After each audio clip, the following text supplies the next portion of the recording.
सपने वो नहीं है जो नींद में आते हैं, सपने तो वो हैं जो नींद आने नहीं देते हैं। इंतजार करने वालों को उतना ही मिलता है जितना कोशिश करने वाले पीछे छोड़ के चले जाते हैं। करता रहे तू इंतजार, बन जा आलसी, कुछ नहीं मिलेगा। नमस्कार, मैं Vivek Bindra, founder and CEO बड़ा बिजनेस.com। खड़ा हो गया हूं रामेश्वरम के उस मल्लाह के बेटे जिसके एक कान में गीता के श्लोक गूंजते थे और दूसरे कान में डार्विन के सिद्धांत। नाव पे तीर्थ यात्रियों को रामेश्वरम के मंदिर लेके जाया करते थे, और जब तीर्थयात्री रामेश्वरम मंदिर की परिक्रमा करते थे उतनी देर बैठ के ये फिजिक्स के सिद्धांत पढ़ा करते थे। बिखरी जुल्फों वाले सिर्फ मेरे या आपके नहीं बल्कि पूरे देश के चहेते डॉक्टर एपीजे अब्दुल कलाम की आज बात करेंगे। एपीजे, ए मतलब अबुल उनके परदादा, पी मतलब पाकिर उनके दादा, जे मतलब जैनुल अब्दीन उनके पिताजी, और अब्दुल कलाम वो उनका खुद का नाम। 11वें राष्ट्रपति, 2002 से 2007 जनवादी राष्ट्रपति, पीपल्स प्रेसिडेंट। एक बार की बात है, कॉन्फ्रेंस में एक अंग्रेज ने पूछा कि अब्दुल कलाम कौन है, एक वाक्य में बताइए। तो वहां बैठे एक बच्चे ने जवाब दिया, he is simple Indian who is inexplicable, यानी कि जिसको एक्सप्लेन ही नहीं कर सकते even with the best of the objectives. यानी कि एडजेक्टिव क्या होता है? वो जो नाउन को समझाता हो। संज्ञा की विशेषता को विशेषण बोलते हैं। दुनिया के सारे विशेषण लगा दो पर उनकी विशेषता को परिभाषित नहीं किया जा सकता। ऐसे थे अब्दुल कलाम। एक बार किसी बच्चे ने उनसे पूछा, सफल होने का क्या मंत्र है? बोले 4 चीजें करनी है, 4 बातें। समझ लो ये वीडियो गेम चेंजर है। 4 बातें। बोला सफल होने के लिए पहले बनाओ बहुत जबरदस्त एम, ग्रेट एम। दूसरा, उस एम के लिए सारी नॉलेज एक्वायर करते जाओ, उसके लिए जो चाहिए नॉलेज एक्वायर कर लो। तीसरा, फिर करो दबा के हार्ड वर्क। और चौथा, परसीवरेंस, हार नहीं माननी है भैया। क्या नहीं माननी? हार नहीं माननी। जीवन को हमेशा ऐसे जियो कि जीवन खत्म होने के बाद भी लोग जिंदगी भर आपको याद रखें, अपनी अपनी जिंदगी तक आपको याद रखें। शुरू से शुरुआत करते हैं। डॉक्टर एपीजे अब्दुल कलाम, 15 अक्टूबर 1931 को उनका जन्म रामेश्वरम के तमिलनाडु में हुआ था। कमजोर आर्थिक स्थिति के एक मुसलमान परिवार में उनका जन्म हुआ। पेशे से उनके पिता नाविक थे, और पिता क्योंकि ज्यादा पढ़े लिखे नहीं थे तो शुरू से उनको काफी तकलीफें आई। एक बार क्लास के अंदर उनका एक दोस्त हुआ करता था जो कि मुख्य पुरोहित को बेटा था, और मुख्य पुरोहित को बेटा जो रामदास शास्त्री अपने इसके साथ में पहली बेंच पे बैठे मास्टर जी नाराज हो गए। ए मुसलमान लड़का प्रमुख शास्त्री के बेटे के साथ पहली बेंच पे कैसे बैठा? उनको लगा कि थप्पड़ पीछे बैठा दिया, भाग पीछे जाकर के बैठ। अब्दुल कलाम चुपचाप जाके पीछे बैठ गए। और क्या सोचिए, इस घटना पे उन्होंने उस दिन संकल्प लिया, पीछे बैठ के दुनिया बदलूंगा। और पीछे बैठना कोई मायने नहीं रखता, इसलिए वो कहा करते थे देश का सबसे अच्छा दिमाग क्लासरूम की आखिरी बेंच पे भी मिल सकता है। अच्छा, परिवार बहुत बड़ा था, 10 भाई बहन थे। पैसों की कमी तो होनी थी, तो अपने खर्चा निकालने के लिए अखबार बेचना शुरू किया। छोटी उम्र में अखबार क्यों बेचते थे? इनको पता था पैसा तो मिलेगा, लेकिन सारे रास्ते में बेचते वक्त पूरे अखबार को पढ़ जाऊंगा। चलते चलते सारे अखबार को पढ़ जाया करते थे। 8 साल की जब उम्र में थे ना, ये बहुत छोटे थे, इनके गांव से कई किलोमीटर दूर एक मास्टर जी बहुत बढ़िया गणित पढ़ाते थे और बोले सुबह 4 बजे 1 घंटे की क्लास फ्री है, उसी बच्चे को पढ़ाऊंगा सुबह 4 बजे जो नहा धो के आएगा। अब ये कई किलोमीटर दूर सुबह 3 बजे उठ के तैयार हो के नहा के ठंडे पानी से किसी भी मौसम में, सर्दी हो बारिश हो या तूफान हो, 4 बजे पहुंच जाया करते थे। कलाम जब रात को भी घर में पढ़ते थे तो उनके वहां पे लालटेन होती थी, केरोसिन ऑयल से जलने वाली। 7 से 9 केवल 2 घंटे का तेल था इनके पास में, वो केरोसिन ऑयल, मिट्टी का तेल। लेकिन पिताजी माताजी इनकी जब देखा पढ़ने में इंटरेस्ट है तो उन्होंने अपने लिए अंधेरा रखा और इसके लिए 11 बजे तक किया। मेहनत से कभी डरे नहीं, ईमानदारी से कभी हटे नहीं। छोटा लक्ष्य देखना पाप के समान है, इसलिए हमेशा महान लक्ष्य चुनना होगा। जब 5वीं क्लास में थे, उनके टीचर सुब्रमण्यम अय्यर, श्री शिवा सुब्रमण्यम अय्यर, जो बच्चों को सिखा रहे थे चिड़िया कैसे उड़ती है, उसकी डिटेल की डिटेल, चिड़िया कैसे उड़ती है, चिड़िया कैसे उड़ती है, बच्चों को समझ ही ना आए तो ये उनको वहीं समुद्र के किनारे ले गए और वहां उड़ती हुई चिड़िया दिखाई। और वो लाइव एग्जाम्पल जब दिखाया चिड़िया उड़ती हुई, उसकी डिटेल की डिटेल पंखों की समझाई, तो उनके दिमाग में वहीं से इनका प्रोफेशन शेप हो गया। उनका घर समुद्र के करीब था और इच्छाएं आकाश से आगे थी, वहीं से एरोनॉटिक्स इनको समझ में आया। हाई स्कूल इन्होंने रामनाथपुरम के एक श्वार्ट हायर सेकेंडरी स्कूल में किया। और एक दिन एक बार अपने स्कूल में किसी गलत क्लास में पहुंच गए, और गलत क्लास में जब अंदर घुसे तो टीचर ने इनको चपत लगाई, जब तक तुम्हें यही नहीं समझ में आ रहा कि तुम्हारी क्लास कौन सी है, मैथमेटिक्स की क्लास में तुम गलत क्लास में पहुंच गए तो तुम क्या पढ़ोगे और क्या आगे बढ़ोगे। और वहीं इन्होंने इतनी पढ़ाई करी मैथमेटिक्स में कि 100 में 100 नंबर ले आए। टीचर भी हैरान हो गया, अगर तुम सूर्य की तरह चमकना चाहते हो तो पहले सूर्य की तरह जलना होगा। बचपन से ही आसमान में उड़ने की इच्छा थी, इसीलिए इन्होंने मद्रास के हाईएस्ट कॉलेज, देश का सबसे अच्छा कॉलेज था MIT, Madras institute of technology, वहां एरोनॉटिकल इंजीनियरिंग में दाखिला लिया। बहन ने काफी पैसा अपना सोना गहना गिरवी रख करके इनको 1000 रुपए दिया। कॉलेज में अब एरोनॉटिक्स था तो विमान के डिजाइन बनाने थे, प्रोजेक्ट मिला, अब विमान के डिजाइन बनाने में लग गए और डिजाइन जो बनाया और टीचर को दिखाया, टीचर को पसंद नहीं आया और टीचर ने कहा अगर तुम एक अच्छा डिजाइन नहीं बना सके ना अब्दुल कलाम तो तुम्हारी स्कॉलरशिप छिन जाएगी, स्कॉलरशिप छिन जाएगी, स्कॉलरशिप छिन जाएगी। इनका दिमाग चकरा गया। टीचर की ये बात सुन के पांव के नीचे जमीन खिसक गई। 1000 रुपए बहन ने गिरवी रखे, मुझे गहने अपने दिए थे और इन्होंने टीचर से कहा मुझको 1 महीना दे दो, बहुत बढ़िया डिजाइन दूंगा। टीचर ने कहा कोई 1 महीना नहीं, 3 दिन मिलेंगे, 3 दिन। इनका दिमाग हिल गया उस समय, ये घबरा गए थे स्कॉलरशिप ना छिन जाए। उसके बाद तो उन्होंने 3 दिन ना खाया ना सोए, 3 दिन ना खाया ना सोए, 72 घंटे लगातार उस पर काम किया, जी जान लगा दिया। और जब प्रोफेसर ने देखा डिजाइन, प्रोफेसर भी हैरान हो गए, उनकी आंख में आंसू आ गए। बोला बहुत बढ़िया डिजाइन बनाया। नींद और निंदा पर जो विजय पा लेते हैं उनको आगे बढ़ने से कोई नहीं रोक सकता। जो नींद और निंदा पे विजय पा लेता है उनको आगे बढ़ने से कोई नहीं रोक सकता है। इसके बाद MIT की परीक्षा अच्छे नंबर से उन्होंने पास करी। अब पढ़ाई तो उनकी हो चुकी थी, अगली लर्निंग इनके जीवन से क्या है, फेलियर को हार्ट में और सक्सेस को हेड में घुसने नहीं देना चाहिए। दिल और दिमाग को कंट्रोल में रखो। अब इनके पास 2 इंटरव्यू की ऑप्शंस आई, एक मिनिस्ट्री ऑफ डिफेंस से और दूसरी एयरफोर्स से। इनको कहां जाना था आपको मालूम है, एयरफोर्स में। और जो डिफेंस का था वो दिल्ली में था और एयरफोर्स था देहरादून में। तो दिल्ली होते हुए देहरादून जा रहे थे और वापसी पे इनको दिल्ली आना था। अब जब ये देहरादून गए वहां पे 25 लोग एग्जाम देने आए वहां इंटरव्यू के लिए, जिनको वहां पे एयरफोर्स में सिलेक्ट होना था। अब 25 में से सीटें थी खाली 8 और इनकी रैंक क्या आई, 9वीं। फेल हो गए, वहां पे 1 नंबर से पीछे रह गए। 8 लोग सिलेक्ट हो गए, ये वहां रह गए। देहरादून से जब उतरते हैं सबसे पहले आता है ऋषिकेश। ये ऋषिकेश गए, वहां इनको मिले स्वामी शिवानंद। स्वामी शिवानंद तो बहुत पॉपुलर है, आज भी ऋषिकेश में उनके कई मठ हैं। तो इन्होंने शिवानंद के जाकर के अपनी तकलीफ बताई। उन्होंने इनको गीता पढ़ने के लिए जब बताया और इनसे कहा कि अगर ख्वाहिश आपके दिलो जान से निकले, पवित्र हो और उसमें शिद्दत हो तो कमाल की एक अजीब सी ताकत होती है उसके अंदर। इसीलिए जो तुमने सोचा है वो होगा, तुम विश्वास से रखो। ये गीता का लर्निंग था। यम यम तम तम, जैसा जैसा वैसा वैसा। यम यम वापी स्मरण भावम, जहां तुम्हारा स्मरण और भाव होगा तुम वैसे पक्का बन जाओगे। कलाम उसके बाद जब दिल्ली लौट के आए अपने गुरु से मिलने के बाद, तो वो मिनिस्ट्री ऑफ डिफेंस की नौकरी बची थी DRDO की। किसको पता था वही DRDO इनके देश को आगे बढ़ाने में सबसे कारगर होगा। ये वहां प्रमोट हुए और किनके साथ, डॉक्टर विक्रम साराभाई की टीम में आ गए। आप चाहते हैं डॉक्टर विक्रम साराभाई पे भी हम वीडियो बनाएं। ये पेट्रियोटिक थे, ऑपर्चुनिस्टिक नहीं थे। अब्दुल कलाम विशेष व्यक्ति थे। 1963 में विक्रम साराभाई की टीम से इनको सिलेक्ट किया गया कि इनको नासा भेजो भैया ट्रेनिंग के लिए। ये 6 महीने की ट्रेनिंग के लिए नासा गए। नासा समझो भैया, नासा अमेरिका सबसे बड़ी संस्था जिसमें आगे बढ़ना चाहते थे। नासा इनको देख के चौंक गया, बोला यार लड़का बहुत जबरदस्त है। और इनको क्या बोला, भाई तू बहुत चैंपियन है, मेरी बात सुन, तुझको दे रहे अमेरिकन सिटीजनशिप, यहीं रह जा, तनख्वाह देंगे इंडिया के 5 गुना ज्यादा, अमेरिकन सिटीजनशिप, यहीं किसी गोरी से शादी कर, ओए होए जिंदगी में आराम ही आराम। अपनी ऑटोबायोग्राफी आत्मकथा में इन्होंने बताया कि एक बार के लिए इनके मन में भी विचार आया कि क्या मैं यहां रुकूं या नहीं रुकूं। वो बहुत चुनाव करना कठिन था कि आदर्शों की ओर चला जाए या माला माल होने के अवसर को गले लगाया जाए या पैसों और करियर के लिए इन्होंने सोचा विदेश नहीं जाएंगे, देश सेवा के इस अवसर को नहीं गंवाएंगे। लौट के देश आ गए। डिफिकल्टीज हमेशा आपकी सफलता के रास्ते में आएंगी। अगली कहानी काफी डिफिकल्टीज आई जब इन्होंने शुरुआती टीम साइंटिस्ट की इसरो में ज्वाइन करी। वो क्या कहते हैं, देखो लर्निंग समझना, इन्होंने हमेशा डिफरेंशिएट किया। रियल प्रॉब्लम अलग है, इनकन्वीनियंस अलग है। प्रॉब्लम और इनकन्वीनियंस अलग अलग चीजें होती हैं। अगर आपके घर में भैया आग लग जाए, घर में आग लग गई, धू धू के घर जल रहा है और उसी वक्त आपकी गर्दन भी टूट जाए, हाथ भी टूट जाए, पांव भी टूट जाए, उसको बोलते हैं आप मुसीबत में हैं। बाकी सब कुछ केवल सामान्य असुविधाएं होती हैं। इनके जीवन में इन्होंने असुविधा पे ध्यान नहीं दिया, रियल प्रॉब्लम्स पे ध्यान दिया। असुविधा बहुत आई क्योंकि ये शुरुआती टीम में इसरो की ज्वाइन किए थे। जिंदगी में जितनी बड़ी मुश्किलें होंगी और उन पर अगर आपने काबू पा लिया तो उतना ही बड़ा आपका नाम भी होगा। जब इन्होंने ज्वाइन किया वहां शुरुआती दिनों में तो सेंट मैरीज चर्च था, कुछ नहीं दिया गया, कोई इन्वेस्टमेंट नहीं थी वहां पे।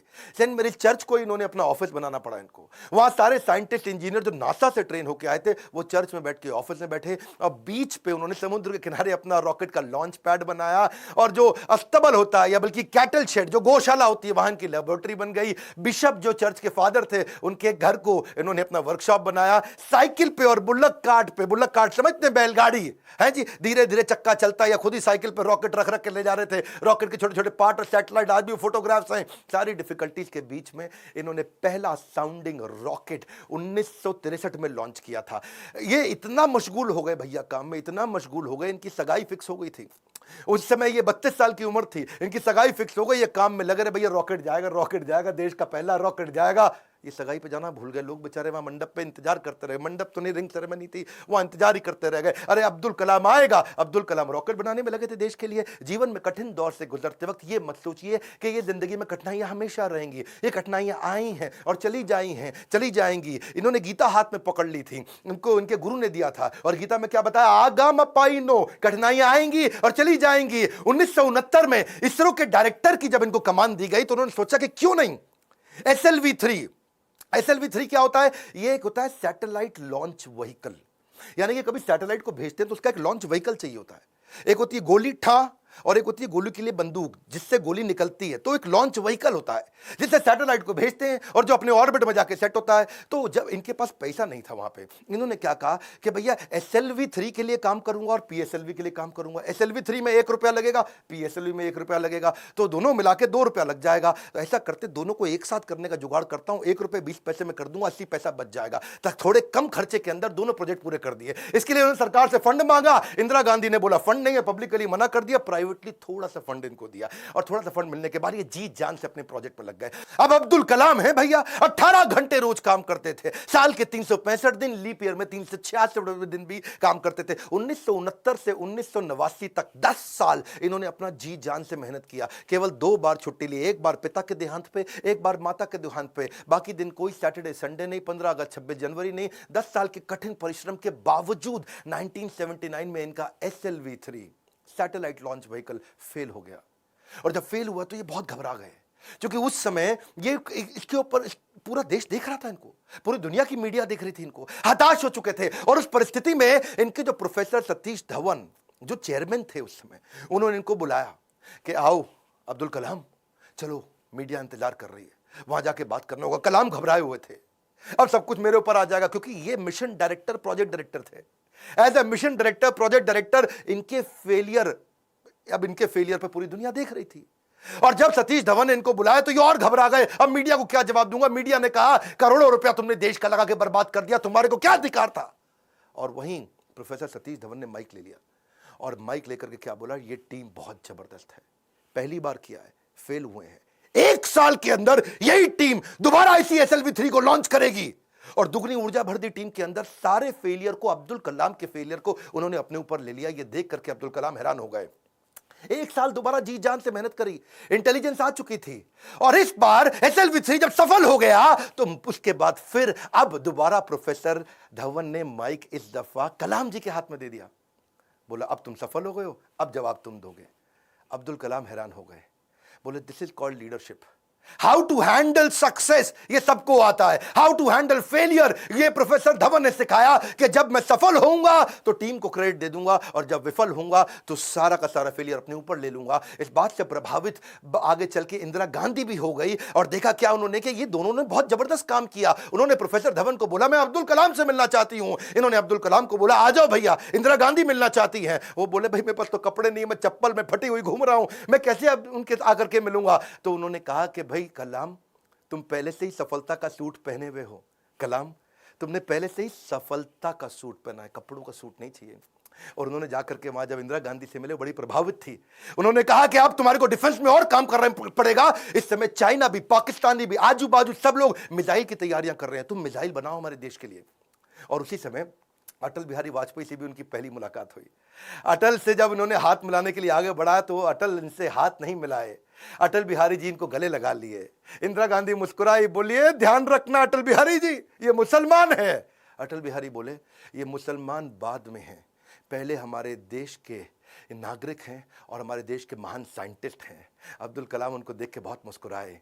सफलता पे सफलता मिल रही थी, उसका उन्हें इनाम भी मिल रहा था। 1981 में पद्म भूषण अवार्ड दिया, 82 में DRDO का डायरेक्टर बना दिया। डिफेंस की ऑर्गेनाइजेशन DRDO उसके मुख्य पद पे आ चुके थे, पर मन से वो खुश नहीं थे, मन से खुश नहीं थे, क्योंकि जानते थे कि चाइना और पाकिस्तान मिसाइल पे मिसाइल बना रहा है और उन्हें देश की सुरक्षा खतरे में नजर आ रही थी। उस दौरान कमाल की बात देखो, अजीबो गरीब इमेजिनेटिव व्यक्ति थे अब्दुल कलाम जी। उन्होंने महाभारत को पढ़ना शुरू किया और महाभारत में बर्बरीक की कहानी सामने आई, उससे बड़े इंस्पायर्ड हुए। बर्बरीक की कहानी अलग सी थी। बर्बरीक कहते हैं कि उनके पास 3 तीर है और 3 तीर से वो क्या करेंगे, पहले तीर में सबको प्रोटेक्ट कर लेंगे, भाई किस किस को प्रोटेक्ट करना है, दूसरे में किस किस को अटैक करना है। मेरी बात समझना, पहले 2 तीर में क्या करेंगे, किसको अटैक करना है उन सबको डिसाइड कर लेंगे, उसके बाजू में किस किस को, सबको थोड़ी पूरा का पूरा शहर उड़ा दें। भाई जिसको प्रोटेक्ट करना है उसको सिलेक्ट कर लिया, जिसको अटैक करना है उसको सिलेक्ट कर दिया, तीसरे तीर में गेम ओवर, खत्म कर दिया। तो उनके पास 3 तीर थे। वहां सोचे यार ये तीर किसको प्रोटेक्ट, किसको अटैक, कैसे जाना है, किधर किधर जाना है, बड़ा गाइडेड तीर है। वहां से उन्होंने इंटीग्रेटेड गाइडेड मिसाइल प्रोग्राम तैयार किया कि क्यों नहीं कोई ऐसी मिसाइल बना दे कि आदमी लेफ्ट भागे तो मिसाइल लेफ्ट चली जाए, आदमी राइट भागे तो मिसाइल राइट चली जाए, और जिस टैंक को उड़ाना है वो टैंक आगे निकल गया तो मिसाइल आगे चली जाए। गाइडेड मिसाइल कैसे बनाए, बर्बरीक के उनको इस प्रसंग से इमेजिनेटिव थे। एक इंटरव्यू में बोले कि भगवान कृष्ण के सुदर्शन चक्र से सीखने को मिला। भाई भगवान कृष्ण का सुदर्शन चक्र बड़ा रिमोट कंट्रोल्ड होता है। भाई कृष्ण ने चक्कर छोड़ा और सामने वाले के पास जाके पहले चक्कर रोक दिया, जितनी देर पहले बातचीत करनी है बातचीत कर लिया, चक्कर घूमे जा रहा है, और जब बोलते खत्म करो अटैक करो तो चक्कर मारा उसको और वापस आ गया। तो बोले यार ये बड़ा सिस्टम है, बड़ी एडवांस टेक्नोलॉजी थी। तो वहां से उनको इंटीग्रेटेड गाइडेड मिसाइल ये मॉडल उन्होंने शुरू किया और उसके बाद उन्होंने एक के बाद एक मिसाइल की झड़ियां लगा दी। देखो, who dare to imagine the impossible are the ones who will break all human limitations. Imagination के बारे में वो हर कॉलेज में लेक्चर दिया करते थे। 1985 में उन्होंने त्रिशूल नाम की मिसाइल लॉन्च करी, फिर उन्होंने पृथ्वी लॉन्च करी 1988 में। 89 में अब अग्नि के पीछे लगे हुए थे। उन्होंने आकाश भी कर दिया, नाग भी कर दिया, अग्नि नहीं होती थी उनसे, अग्नि में बार बार फेल हो रहे थे। अग्नि मिसाइल ये बड़ी इंपॉर्टेंट प्रोजेक्ट था, लेकिन देश भर में अब लोगों ने क्वेश्चन करना शुरू कर दिया। लोग अपने अपने हिसाब से इसका अलग अलग मतलब निकाल रहे थे, भाई क्यों फेल हो रहे हैं। अमूल ने तो वहां पे एक एड लगा दी, और अमूल कहता है जी अग्नि मिसाइल के अंदर तुम्हारा पेट्रोल कम पड़ जाता तो अमूल का बटर डाल लो। लोगों ने मजाक बनाना शुरू कर दिया और बार बार लोगों के सवालों के कारण ये बहुत सीरियस थे। और उसी 89 के एंड आने से पहले पहले इन्होंने अग्नि को भी सफल बना दिया। बार बार असफल होने पर भी उत्साह न खोना ही सबसे बड़ी सफलता है। बाकी सारे शक्तिशाली देशों को वो देख रहे थे, वो मिसाइल लॉन्च कर रहे थे, दूसरे महाद्वीप पे कैसे अटैक कर सके, इंडिया से मिसाइल छोड़े यूरोप तक पहुंच सके, अमेरिका तक पहुंच सके, दूसरे महाद्वीप तक पहुंच सके। सब लोगों ने बड़ी तैयारी करी। इन्होंने 89 में अग्नि को जब लॉन्च किया तो रशिया, यूएस, चाइना, फ्रांस और यूके के बाद भारत छठा देश था जिसने इतने पावरफुल मिसाइल्स बनाए। मेरी बात समझिए, दुनिया भर के 250 देशों को पीछे करके अब्दुल कलाम थे जिन्होंने भारत को छठे रैंक पर लाके खड़ा किया। हाँ, ये कहते थे मिसाइल यूज नहीं करना है, लेकिन विराट रूप तो दिखाना है ना अपना।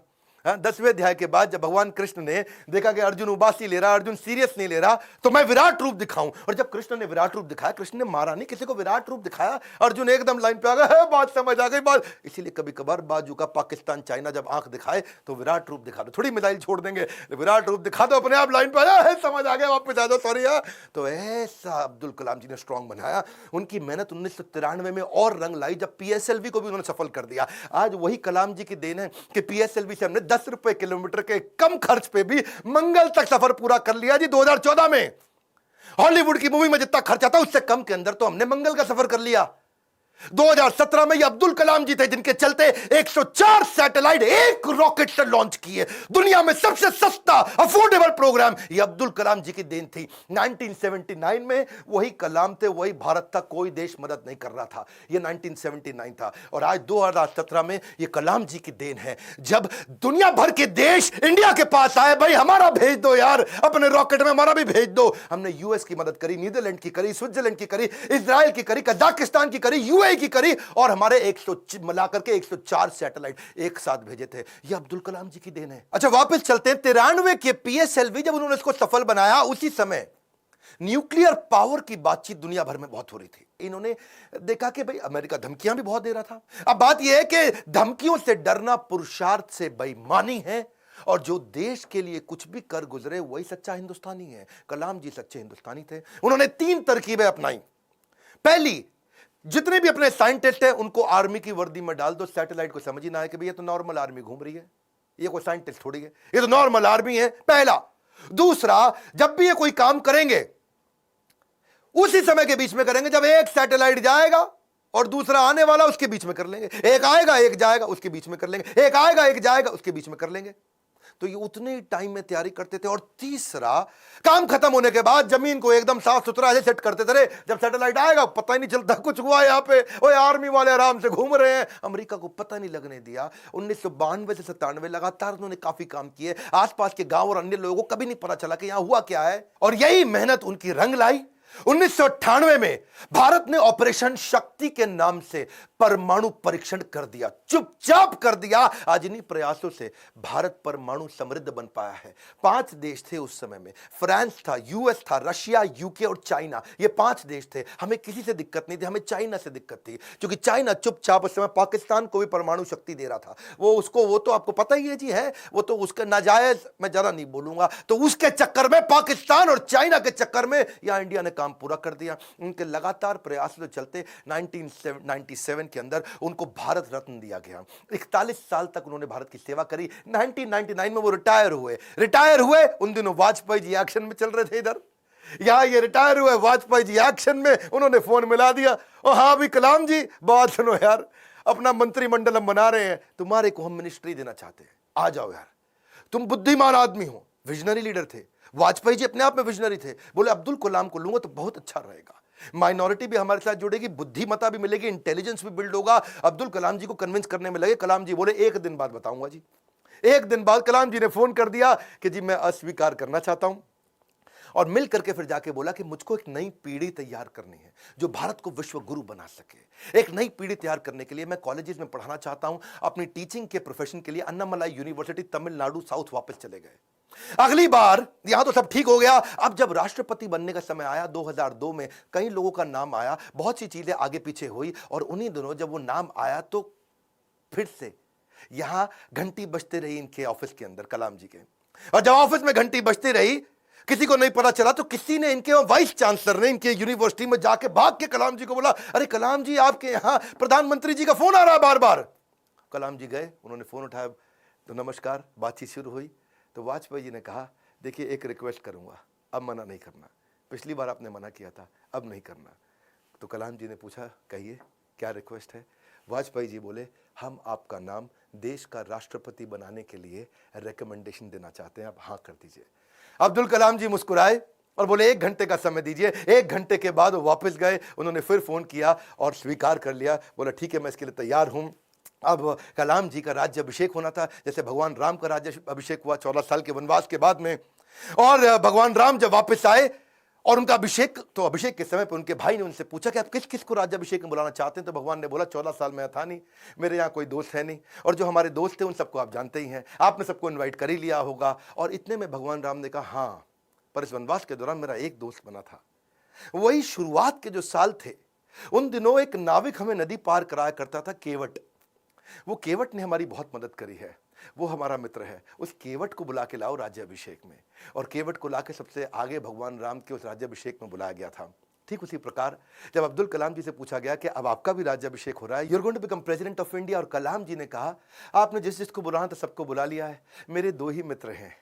जब मैं साउथ में रहा करता था तो उस समय एक मोची, जो मेरे जूते बांधने में फटे जूते होते थे, उसने मेरी बहुत मदद करी, वो मेरा मित्र है, उसको बुला लीजिए। और एक ढाबे वाला जिसने उनको खाना खिलाया और कभी कभी 2 रोटी एक्स्ट्रा भी खिलाई, बोला उनको दोनों को जरूर बुला लीजिए। विनम्रता के उदाहरण खत्म थोड़ी होंगे।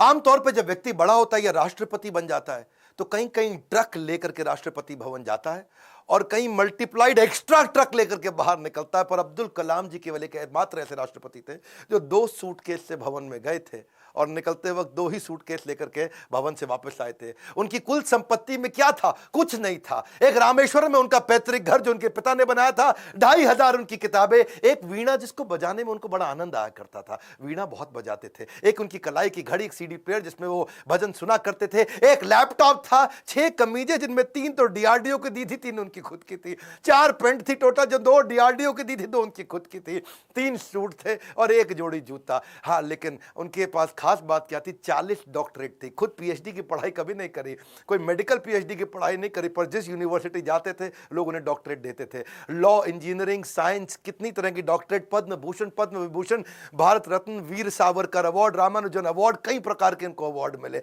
उनकी एक खास बात मैं जरूर बताना चाहूंगा, हालांकि वो मुसलमान थे लेकिन वेजिटेरियन थे। उनका बड़ा प्रेम था, एनिमल्स आर एंजल्स विद फर। पक्षी जगत पर्यावरण का सूचक होता है। कलाम जी क्या कहते थे? वो पर्यावरण का सूचक है, और अगर वो मुसीबत में है तो समझ लेना कि अब हमारे भी बुरे दिन दूर नहीं है। एक बार उनको जो डीआरडीओ की उनकी दीवार हुआ करती थी ना बाउंड्री की, तो उनको बोला गया सिक्योरिटी के लिए कांच वांच लगा दो। बोला बिल्कुल नहीं, ये बर्ड्स के लिए बड़ा हार्मफुल हो सकता है। उन्होंने मना कर दिया। और जिस समय वो प्रेसिडेंट बने थे, बाद में जब वो राष्ट्रपति भवन के अंदर मुगल गार्डन में जब वॉक किया करते थे ना, तो वो एक मोर को देखा जो ना मुंह खोल पा रहा ना बंद कर पा रहा है। स्पेशली उन्होंने वेटनरी डॉक्टर को बुला के देखा, तो देखा मोर के गले में ट्यूमर है, ना मुंह खोल पा रहा है ना मोर मुंह बंद कर पा रहा है। उन्होंने इसका इलाज कराया। एक लीडर की महानता का इसी बात से पता चलता है कि वो किन लोगों की मदद कर रहा है जो बदले में उन्हें कुछ नहीं दे सकते। जब कोई लीडर ऐसे लोगों की मदद करता है जो बदले में कुछ नहीं दे सकता, वही एक महान लीडर की निशानी है। अच्छा, अब्दुल कलाम जी की एक बात मेरे दिल को छू गई। वो परिवारवाद नहीं, राष्ट्रवाद में बिलीव किया करते थे। जब वो राष्ट्रपति भवन में थे, See, he's a man of principle and therefore is always respected everywhere. उनके क्योंकि जो भाई थे ना, उनको बहुत प्रेम करते थे, बहुत प्रेम करते थे अपने भाई से, बचपन से ही प्रेम था। और उनके अपने सगे भाई का पोता दिल्ली के अंदर मुनीरका में किराए के कमरे पर रहा करता था। 2006 में जब कलाम ने एक दफा सारे परिवार को इनवाइट किया, क्योंकि उनका कोई परिवार वहां रहता नहीं था, वो राष्ट्रपति भवन में अकेले रहते थे। और जब एक बार उन्होंने सारे परिवार को बुलाया राष्ट्रपति भवन में, तो वो लोग 8 दिन तक रहे। और सारे परिवार, क्योंकि 10 भाई बहन थे ना, तो 52 लोग आए। और कलाम जी ने देखा बहुत खर्चा हो रहा है, तो उन्होंने चाय की प्याली तक का हिसाब रखना शुरू किया। सब लोगों को उन्होंने अजमेर शरीफ प्राइवेट बस करके भेजा, उसका भी हिसाब रखना शुरू किया। उन्होंने अपने अकाउंटेंट से सारा हिसाब बनवाया और बोला कि ये कितना बना, तो देखा 3,52,000 रुपए का चेक उन्होंने अपनी तनख्वाह से काट के दिया। और क्या कहा कि राष्ट्रपति भवन की जिम्मेदारी केवल राष्ट्रपति की होती है, पूरे परिवार की नहीं होती है। अब्दुल कलाम जी इतने विनम्र व्यक्ति थे, विनम्रता ताज के बिना राजसी गौरव है। वो ऐसी चीज है, महान व्यक्ति की महानता ही उसकी नम्रता है। डॉक्टर कलाम को एक बार आईआईटी बीएचयू के अंदर चीफ गेस्ट के रूप में इनवाइट किया गया, और जब वहां पे आए तो वहां पे 7 कुर्सियां थी, बीच वाली कुर्सी थोड़ी ऊंची थी, और जब बीच वाली कुर्सी ऊंची, क्योंकि वो राष्ट्रपति थे, उनको बैठना था। उन्होंने बोला ना ना ना, कुर्सी हटाओ, बराबर की कुर्सी लगाओ। तो बोले नहीं सर, ये स्पेशल कुर्सी है हमारे चीफ गेस्ट के लिए। तो वो समझ गए कि चीफ गेस्ट कौन होते हैं भैया, जो एजुकेशन में महागुरु है वही है। तो उन्होंने वाइस चांसलर को बोला, आप आइए बैठिए। वाइस चांसलर घबरा गए, बोला राष्ट्रपति आप हैं, you are the first person of our country, आप बैठेंगे। बोला बिल्कुल नहीं। फिर उन्होंने अपनी कुर्सी हटवाई, बराबर की कुर्सी पे बैठे। कलाम जी ऐसे थे, ईमानदारी एक जादुई गुण है। यदि आपका हृदय ईमान से भरा है तो शत्रु का पूरा संसार आपके साथ खड़ा है। कहते हैं कि कोई भी पैतृक संपत्ति, माता पिता की दी हुई कोई भी पैतृक संपत्ति ईमानदारी के बराबर आपको अमीर नहीं बना सकती। सबसे ज्यादा अमीर व्यक्ति वही जो ईमानदार है, पूरा संसार आपके साथ खड़ा है। कलाम साहब तो एवर यूथफुल थे। 70 साल की उम्र में youth icon of the year का अवार्ड उनको मिला। हमेशा जीवन में भगवत गीता और कुरान दोनों साथ में रखते थे। 83 वर्ष की उम्र में उन्होंने रिटायर नहीं किया, रिट्राई किया। He was not tired, he was inspired, he was not tired up, he was fired up। आंखों में रोशनी तो उनकी कम हो रही थी, पर युवाओं के भविष्य को रोशन करने में लगे थे। उनके शरीर के पांव के कदमों की गति कम हो गई थी, पर देश की समृद्धि की गति को बढ़ाने में लगे हुए थे। एक असाधारण, एक अनोखा, अस्वाभाविक, अलौकिक व्यक्तित्व के 2015 में हमेशा के लिए हमको अलविदा करके चले गए। और कहां गए? उसी IIM शिलोंग के अंदर आखिरी लेक्चर देते वक्त जैसे क्षत्रिय अपने युद्ध के मैदान में लड़ाई करते हुए वीर गति को प्राप्त करता है, ऐसे ही IIM शिलोंग के अंदर लेक्चर देने के बाद तुरंत वहीं लेक्चर देते वक्त जो कल था वो आज नहीं है, जो आज है वो कल नहीं होगा, वैसे ही इस ब्रह्मांड में दूसरा कोई कलाम नहीं होगा। स्विट्जरलैंड जैसा देश जो साइंटिफिक रिसर्च के मामले में 8वें पायदान पे आता दुनिया में, और जब वो 26 मई कलाम स्वयं जब उनके देश गए थे, तो वही स्विट्जरलैंड उसको साइंस डे के रूप में मनाता है। यूएन उनके जन्मदिन को यूएनओ कहता है कि इसको हम वर्ल्ड स्टूडेंट डे के रूप में मनाते हैं। बन जाती है परिभाषा भारत के सम्मान की जब जब बात होती है श्री APJ अब्दुल कलाम की। अब्दुल कलाम जी रेस्ट इन पीस नहीं है, बट रेस्ट इन मी है। अब्दुल कलाम जी आप लौट गए, आप कैसे आएंगे? अगर आप नहीं आएंगे तो आपके शिक्षा के रूप में तो आप हमारे साथ हैं। आज बड़ा बिजनेस भी, इतने सारे बिलियनियर प्रोफेसर हैं, आप हमारे प्रोफेसर नहीं है, लेकिन आपकी शिक्षाओं को हमने प्रोफेसर बनाया है। आज बिलियनियर प्रोफेसर के साथ अफोर्डेबल तरीके से सबको सिखा रहे हैं। आज कलाम साहब भी अगर हमारे प्रोफेसर होते तो कितनी ताकत बढ़ जाती, पर उनकी लर्निंग को तो प्रोफेसर बना सकते हैं। एक ऐसा व्यक्ति जो मिट्टी के तेल में पढ़ करके जीवन बिताया, जिसने हाथ में फिजिक्स की किताब जिसने दिन रात पढ़ाई करी, अखबार बेचते बेचते पढ़ना सीखा। और हाँ, 23 जनवरी को सुभाष चंद्र बोस जी का जन्मदिन है। क्या आप उनके बारे में वीडियो देखना चाहते हैं? कमेंट बॉक्स में बताइए। सरदार पटेल के विषय में वीडियो देखना चाहते हैं? कमेंट बॉक्स में बताइए। शेयर करिएगा इस वीडियो को। वो क्या है, गाली देता है ना कि कोई मिनाटी खूब गाली देके मिलियन सब्सक्राइबर बनाता है, बच्चों को लगता है कूल है। देश का चरित्र बनाना है, गाली बोलना नहीं सिखाना है। इस वीडियो को शेयर करिए। अगर आप माँ बाप, अपने बच्चों को जरूर दिखाइए। हमारे को और अब्दुल कलाम बढ़ाने हमारे देश में, इस वीडियो को देश भर में, दुनिया भर में पहुंचाइए। हमारे साथ जुड़े रहने के लिए, नए हैं तो आके सब्सक्राइब करने के लिए आप सबका हृदय की गहराइयों से प्रेम पूर्वक बहुत बहुत धन्यवाद।